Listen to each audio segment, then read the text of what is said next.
आज कल्याण पूर्वमध्ये डॉक्टर बाबासाहेब आंबेडकरांच्या पुतळ्याचं गेल्या वर्षीच लोकार्पण झालेलं, त्याचप्रमाणे स्मारकाचं सुद्धा या 13 तारखेला मोठ्या उत्साहात जल्लोषात लोकार्पण होणार आहे.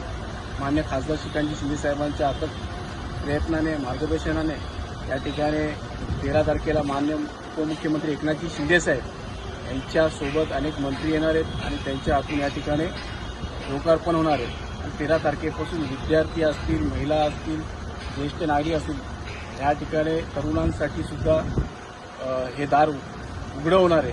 आणि बाबासाहेब आंबेडकरांच्या जीवनातील इंटरनेटच्या माध्यमातून डिजिटल असं त्यांचं जीवनपट दाखवण्यात येणार आहे. त्यामुळे मी मान्य खासदार श्रीकांतजी शिंदे साहेबांना धन्यवाद देतो. आज मान्य आयुक्त साहेब गोयल सर यांनी या ठिकाणी पाहणी केली आणि या ठिकाणी पाहणी केल्यानंतर अनेक या ठिकाणी अजून सुशोभीकरण कसं करता येईल याची त्यांनी दखल घेतलेली आहे. त्याबद्दल मी आयुक्त सरांचे सुद्धा धन्यवाद देतो.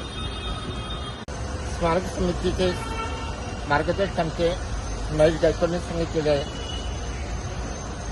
खासदार श्रीकांत शिंदे यांच्या खासदार निधीतून कल्याण पूर्वेचे ते खासदार आहेत. आंबेडकर प्रेमी लोकांनी त्यांना आव्हान दिलं होतं. या ठिकाणी बाबासाहेब आंबेडकरांचा पुतळा होणं अतिशय गरजेचं आहे. पण ज्यावेळेला खासदार शिंदे साहेबांनी बोलले पुतळ्यापेक्षा बाबासाहेब आंबेडकरांचं स्मारक मी तुम्हाला करून देतो, जागा त्यांनी महापालिकेकडून घेतली आणि कल्याणमध्ये स्मारक जे झालेले आहे ते दिल्लीला ज्या पद्धतीने ते स्मारक आहे त्याच्यापेक्षा चांगल्या प्रकारचं झालेलं आहे. त्याचप्रमाणे इथे न्यू वाशीला सुद्धा एक स्मारक आहे, त्याच्यापेक्षा सुद्धा चांगलं आहे.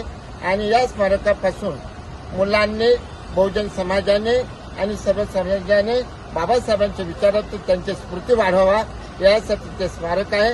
आणि या ठिकाणी आता जे नवीन आयुक्त आलेले आहेत त्यांच्याकडे आमच्या स्मारक समितीने काही तक्रारी दिलेली आहे आणि त्या तक्रारीचं सुद्धा निवारण ते करतील अशा प्रकारचं नवीन आयुक्तांनी सांगितलेलं आहे.